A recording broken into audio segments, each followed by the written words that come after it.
Chers téléspectateurs, bonjour à tous, bonjour à toutes. C'est toujours un immense plaisir, un honneur de pouvoir vous retrouver sur cette émission, votre émission, La foi chrétienne. Vous le savez peut-être déjà, La foi chrétienne est une émission d'échange, de partage, mais aussi et surtout d'enseignement sur des sujets liés à la vie et à la foi en Christ. Aujourd'hui, dans ce nouveau numéro de votre émission, nous allons aborder le thème du baptême, cas spécifique de l'Église du christianisme céleste. On en parle tout de suite avec nos invités du jour. Merci de rester avec nous.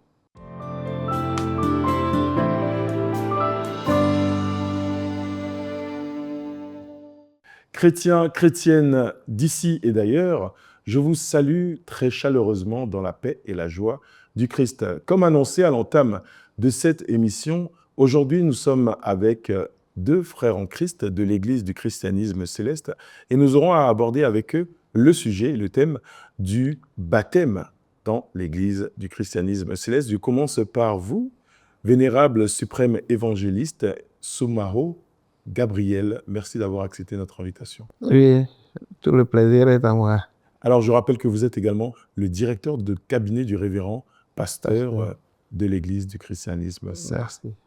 Et à vos côtés, nous sommes également avec un de vos frères en Christ, le vénérable supérieur évangéliste Chabi Rodrigue.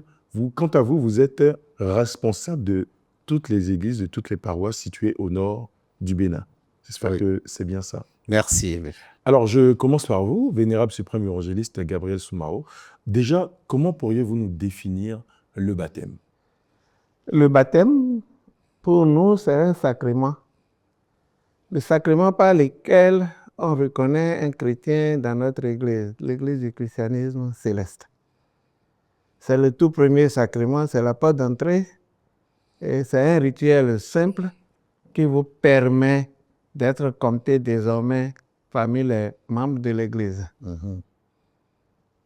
Et si je dois aller un peu plus loin, c'est un rituel qui affirme, sinon confirme votre foi en Christ. Parce qu'on ne peut pas aller au baptême sans avoir cette foi en Christ. Et c'est la manifestation extérieure de cette foi qu'on concrétise par le baptême. Par le baptême. Alors, par rapport à cette définition, est-ce que vous auriez des ajouts ou vous pourriez enchérir sur ce que vous percevez du baptême? Le baptême, juste une petite définition, c'est le bain spirituel. Et ce bain, c'est d'abord par l'eau, à la rivière, une chose, on vous plonge dedans.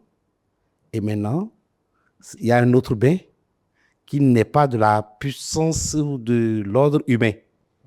C'est le bain d'Esprit Saint. Donc, le Seigneur Jésus-Christ a reçu le baptême d'eau et d'esprit.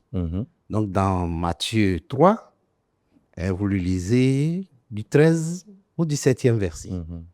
Donc, c'est le premier sacrement de l'Église du christianisme céleste qui fait de l'homme un chrétien, qui montre qu'il a quitté l'autre vie à une autre vie de foi. D'accord. C'est ça qui fait l'engagement solennel. Alors, vous avez parlé du baptême d'eau, du baptême d'esprit. Oui. Comment ça se passe concrètement?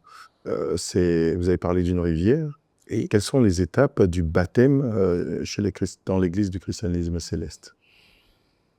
pour que quelqu'un se baptise, n'est-ce pas, comme vous les journalistes, si vous voulez devenir chrétien céleste, c'est d'abord soi-même, l'amour de Jésus, et commencer par venir à l'église pour comprendre les interdits, comment marcher dans la foi chrétienne.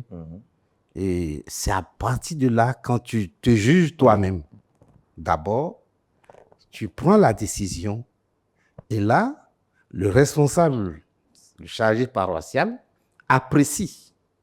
Est-ce que celui-là, Il est à apte. ce niveau-là, Mhm.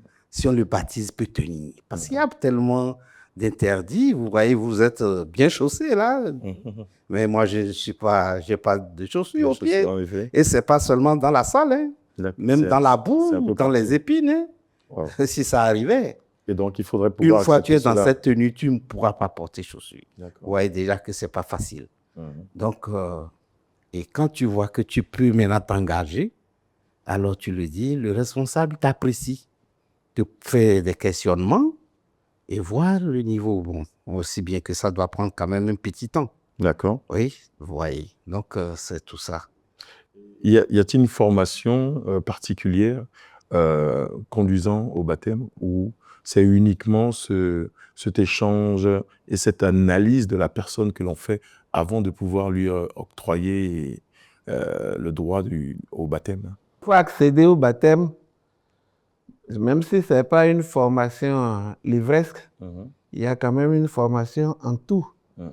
Puisque c'est un engagement solennel. Il faut savoir à quoi vous voulez vous engager. Exactement. Et c'est ça la préparation au baptême. Donc ça commence premièrement par l'écoute de la parole de Dieu. Et pour l'écouter, il faut fréquenter le milieu, il faut venir à l'église, écouter les prédications, les messages divins.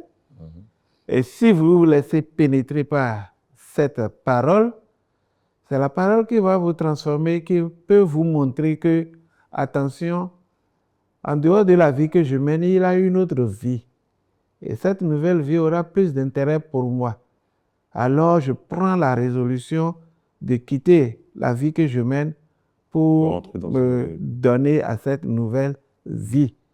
Et cette nouvelle vie, on ne peut la connaître qu'à travers la parole de Dieu. Et pour avoir cette parole, il faut fréquenter le milieu, écouter les messages, venir à des cours bibliques, assister au culte, voir les pratiques, est-ce que je peux m'y adapter? Et quand vous constatez que vous êtes formellement engagé, vous vous annoncez, on programme la cérémonie. Très bien. Et y a-t-il un délai, un temps imparti pour cette formation ou c'est en fonction de la maturité, de l'analyse que l'on fait de la personne que l'on décide de procéder au baptême? Oui, et pour un temps, c'était un peu plus long, mais vu le développement et de la société, nous avons d'une manière, faisons mais 3 mois. D'accord. Mais si 3 mois ne suffisent pas aux responsables d'apprécier, il peut aller plus. Mais on pense qu'avec 3 mois, si quelqu'un est assidu et vraiment il tient, on peut quand même apprécier. Donc c'est juste une appréciation et le responsable peut faire suivre ça d'un petit examen. Hein, ça dépend de comment il apprécie les choses ou de comment il prend. Tout ce qui doit concourir au bien fait du bien. Bien sûr. Donc, et on va faire un petit test. Hein? Ça peut lui permettre de savoir quels sont les nouveaux fidèles à qui il a affaire. Exactement. Donc, sinon, on dit 3 mois, normalement, le responsable peut aller à 6 mois. Et à 6 mois, ça permet encore de voir si c'est vraiment quelqu'un qui peut mieux tenir.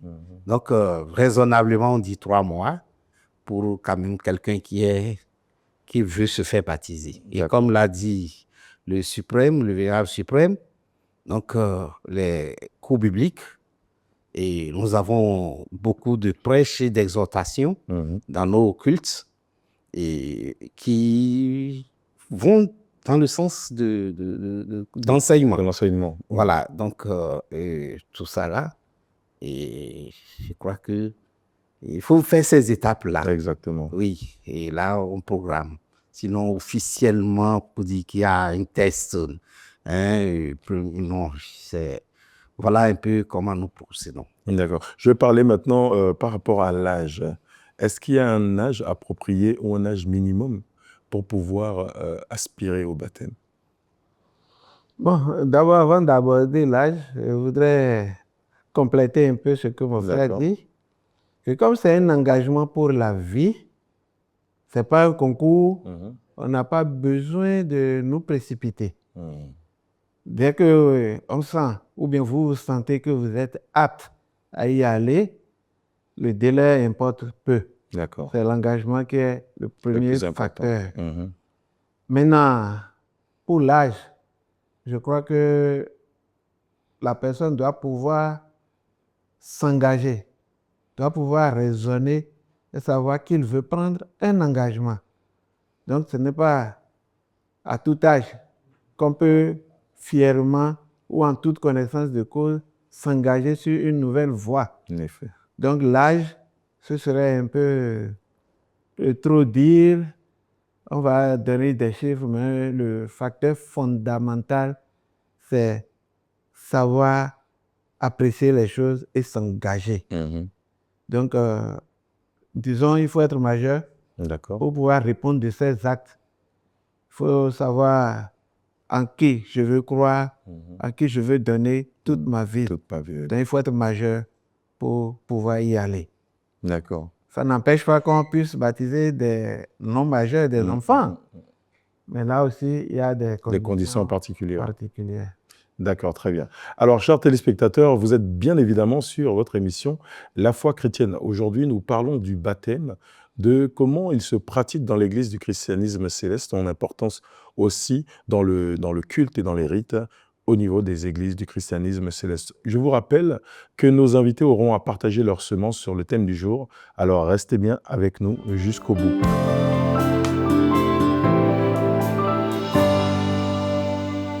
À présent, on va continuer toujours, mais en rentrant plus dans le vif du processus du baptême. Déjà, je voudrais comprendre et savoir quelles sont vos bases, les bases bibliques sur lesquelles vous baptisez, vous baptisez vos fidèles. Donc, dans le processus du baptême, dans la cérémonie du baptême, dans le rite du baptême, quelle est la base biblique et comment cela se passe lorsque vous avez des fidèles à baptiser? Je vous rappelle, messieurs les journalistes, que notre Église est purement chrétienne et basée sur la Bible. Tout ce que nous faisons, c'est de la Bible. Exactement. Et plus nous imitons ou bien nous essayons de marcher vers Jésus. Donc, c'est pour ça qu'on nous appelle chrétiens. Donc, ce n'est que la base. Le baptême est la base fondamentale du chrétien. Donc, ce que Jésus a connu comme engagement, il a fait dans Matthieu 3, tout à l'heure je l'ai dit, 13 à 17. Donc, il est venu vers Jean-Baptiste au Jourdain, à la rivière, pour se faire baptiser. Donc, nous faisons le baptême à la rivière et nous faisons ça par immersion. Tel que Jésus en a reçu, et nous le faisons 3 fois. D'accord. Donc, le Père, le Fils et le Saint-Esprit. Donc, vous plongez le fidèle 3 fois dans l'eau. 3 fois. D'accord. Donc, ce qui fait que il est mort avec Christ, il est ressuscité, et il vit dans la nouvelle foi. Rempli du Saint-Esprit. Avec le Saint-Esprit. Donc, voilà pourquoi nous parlons d'une nouvelle vie. D'accord. Parce que spirituellement, il est mort avec les anciennes habitudes, il revient dans la vie avec les nouvelles habitudes du Christ. Donc, c'est cela qui fait de lui un chrétien et qui l'oblige en principe à abandonner les vieilles habitudes pour devenir un chrétien tel qu'il a dit dans Jean 3. Si vous lisez à partir du verset 3 jusqu'à 6, vous allez voir, Jésus disait à Nicodème, il faut renaître de nouveau pour pouvoir avoir la vie éternelle. Très bien. Alors, qui est donc habilité, déjà avant de savoir qui est habilité à donner le baptême, donc à pratiquer le rite sur les fidèles, je voudrais savoir si la plupart des baptêmes se font en groupe ou c'est des individus isolés qui se font baptiser. En fait, pour venir au baptême, comme il a dit, c'est une nouvelle vie. On passe par une nouvelle naissance. Et on ne peut pas naître en groupe. Même si beaucoup vont au baptême au même moment, c'est chacun qui répond de son acte. C'est pourquoi avant d'y aller, il y a le credo qu'on récite ou qu'on vous fait réciter. Je crois en Dieu, le Père Tout-Puissant, le seul Dieu qui est venu, qui a envoyé son Fils nous sauver. Donc c'est un engagement personnel. On ne baptise pas un groupe, mais on baptise des individus. Et pour y aller, je crois que chacun doit savoir qu'il veut changer de vie. La parole de Dieu nous dit que si vous êtes en Christ, vous devenez une nouvelle créature. Les choses anciennes sont passées et voilà, tout devient nouveau. Donc c'est une nouvelle vie. Il faut abandonner les choses anciennes pour ne vivre qu'avec Christ dans la foi en son nom. Alors, on passe immédiatement à la question de savoir qui sont les personnes dans le culte habilitées à baptiser. Évidemment, pour baptiser, il faut que celui-là qui incarne l'autorité puisse accomplir cet acte, puisque nous avons dit que c'est un sacrement. N'importe qui ne peut pas se lever et aller le faire. Chez nous, c'est souvent les responsables de paroisse, que nous appelons les chargés de paroisse, qui ont cette autorité à incarner, à représenter l'Église et poser des questions qu'il faut au nouvel adhérent afin d'accepter son engagement. Ce berger que nous appelons chargé de paroisse peut, à la rigueur, donner cette prérogative, cette responsabilité à un ou deux dignitaires de la paroisse, là qu'il mandate par un acte de prière et lui délègue ce pouvoir. Mais en dehors de lui, celui qui n'a pas reçu cette autorisation ne peut pas aller baptiser, ne peut pas aller engager la vie d'un autre au nom de l'Église. Ce n'est pas parce que je suis devancier de l'Église, je suis dignitaire, que je peux me lever et dire « Viens, je vais te baptiser ». Non, c'est bien réglementé, il faut être assermenté. D'accord. Alors, tout à l'heure, vous parliez de... On sait que le baptême se fait par immersion, donc souvent dans des cours d'eau, dans des rivières. Où est-ce que vous le faites de manière habituelle? Est-ce qu'il y a des rivières appropriées dans lesquelles vous avez l'habitude de le faire ou parce qu'il y en a certains qui le font peut-être dans des piscines ou autres. Il faut forcément que ce soit dans un cours d'eau naturel. Et merci. Je vais ajouter un peu par rapport à la chose. Et il faut être au moins au grade d'évangéliste. Tout à fait. D'accord. Pour le baptême. C'est pas chose. Donc, et par rapport à l'endroit, tout endroit n'est pas d'abord indiqué pour la sécurité. D'accord. Il faut d'abord faire, disons, les états de lieu. Donc, si le lieu est propice, c'est bien. Là, on pourra la profondeur. Et vous voyez, c'est la brousse. La salubrité. Tout ça là. Oui. Donc, il faut tenir compte pour ne pas, en voulant faire du bien, faire du mal. Faire plus du mal. Et donc, la rivière est indiquée. Mais à défaut, dans les pays où il n'y a pas de rivière, on peut faire un bassin. L'essentiel, que ça soit par immersion. D'accord. L'immersion est vraiment très, très importante. Le baptême sans immersion n'est pas un baptême. Il faut l'immersion dans l'eau. Les 3 plongées complets. L'homme doit rentrer dans les... Donc, donc par là, je pense que vous avez dit à la réponse. Donc, coup d'eau est plus indiqué, le naturel. Mais à défaut, là où il n'y en a pas du tout. Est-ce que ce ne sont pas les enfants de Dieu pour qu'ils soient rachetés? Donc, là, on peut faire aussi, il faut tenir compte de la salubrité, de l'hygiène. Exact. pour ne pas mettre dans les eaux polluées. Exact. Donc, tout ça là, il faut compter. Alors, avant d'arriver à ma dernière question, je voudrais savoir si les candidats au baptême ont des tenues particulières à porter ou ils viennent simplement vêtus comme ils le souhaitent. Ok. Mais avant d'aborder votre question, je voudrais compléter pour dire que le premier facteur qu'il faut pour le baptême, c'est d'abord l'eau. Mhm. Vous avez vu le Seigneur Jésus-Christ, il est venu voir Jean à la rivière au Jourdain. Et dans Actes des Apôtres, quand Philippe voulait baptiser l'Éthiopien, il a dit, voici l'eau. Et je crois, qu'est-ce qui me manque pour être baptisé? Et ils se sont descendus, ils ont quitté le char, il l'a baptisé. Exact. Donc c'est d'abord l'eau, le premier facteur.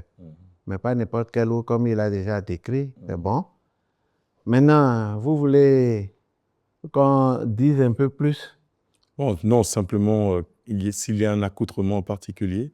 Si pour venir au baptême, Oui. pour nous, on s'habille le plus simplement possible. On ne porte pas des tenues comme j'en suis, porteur et comme vous l'êtes aussi. D'accord. Vous pouvez être porteur d'un short avec un petit tricot. D'accord. Et si c'est les femmes, petit corsage, il faut vous protéger les endroits à protéger et vous livrez votre corps à l'eau. Et c'est après cela Donc que il n'y a vous... pas une tenue Et particulière. c'est après cela que vous êtes habilité à pouvoir porter la tenue blanche. Oui, sans le baptême, vous n'êtes pas autorisé à porter notre robe de prière. Alors ça, ceci sera ma dernière question. Et ce sera de savoir si le baptême donne la garantie du ciel. Merci, messieurs les journalistes. Ça, c'est des questions que nous recevons. Et j'ai déjà dit dans Jean 3, à partir du verset 3 jusqu'à 6, quand Nicodème est venu vers Jésus, il dit, il faut renaître de nouveau. La renaissance du nouveau part du baptême, ça c'est un acte. Mais la renaissance de l'homme lui-même, son comportement, sa manière de voir et de faire, de marcher, tout ça là, c'est cette renaissance-là qu'il faut pour l'homme. Si tu étais voleur, malfaiteur, mais on te plonge dans l'eau, tu ressors, si tu ne n'es pas de nouveau en Christ, et tu continues pas à être voleur, ce n'est pas le baptême qui va t'amener au ciel, monsieur le journaliste. Hein? Il va s'en dire. Donc, c'est le changement à la vie nouvelle de foi qui amène au ciel. Amen. Merci. Alors, oui, je veux me permettre de compléter un peu. Oui. Parce que quand Jésus, après sa résurrection, voulait confier la mission à ses disciples, il leur a dit, allez et faites de toutes les nations des disciples, les baptisant au nom du Père et du Fils et du Saint-Esprit.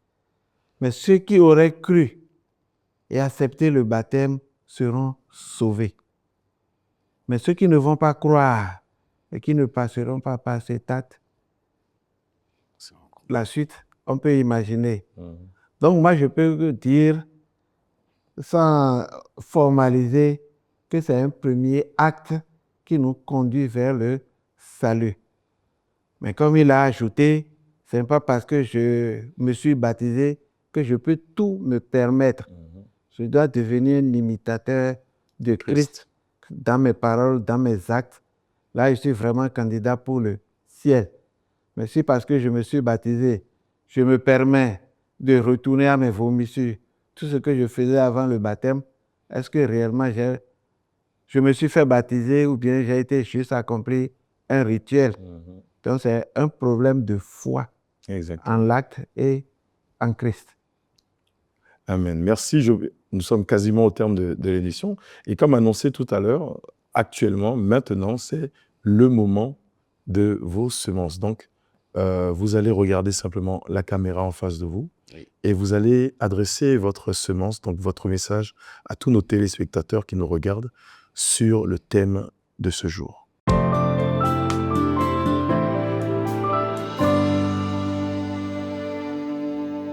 Merci, monsieur le journaliste. Et tout ce que je pourrais dire à travers ce thème de baptême, donnons-nous à Jésus pour une vie meilleure quand nous serons au ciel.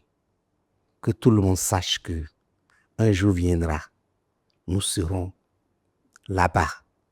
Et c'est ça qui est plus important. Notre vie sur terre, c'est pour préparer cette place. Que notre foi nous soutienne afin que ça soit le bien qui nous permettra d'aller à Jésus. Vénérable suprême évangéliste, c'est le moment de la semence. Merci de partager votre semence avec nos chers téléspectateurs. Et une semence pour mes frères. Moi, je voudrais les inviter à donner leur vie à Christ déjà ici-bas. Le baptême n'est que la manifestation physique, sinon extérieure, de ce que je vis à l'intérieur de la foi que j'ai en Christ. Donc, on ne devrait pas se dire parce que je suis baptisé, tout est fini, tout est fait. Non. C'est donner sa vie à Christ, vivre comme un chrétien pour préparer l'au-delà, c'est-à-dire le ciel. Donc à présent, engageons-nous et remettons notre vie à Christ. Il saura nous conduire au bon dessein.